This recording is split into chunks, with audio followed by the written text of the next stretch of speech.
అవును బ్రదరు. పెళ్లి చూపుల్లో పల్లవికి ముందు ఇంకెంతమంది అమ్మని చూసావు? అదెందుకు ఇప్పుడు? ఒక మేబీ 3 or 4. అంటే పల్లవి నంబర్ 5 అన్నమాట. మిగతా అమ్మాయిలో ఇంకెవ్వరు నీకు సెట్ అయినా పల్లవి నీ లైఫ్లో ఉండేది కాదు.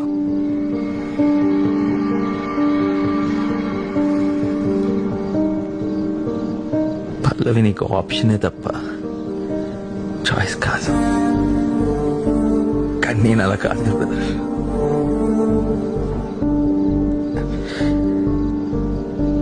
తన్నే ప్రేమించాను, తన్నే పెళ్లి చేసుకోవాలనుకున్నాను. చావైనా బతుకైనా తనతోనే అనుకున్నాను. నాది కదా true love. Huma, you're crossing your limits.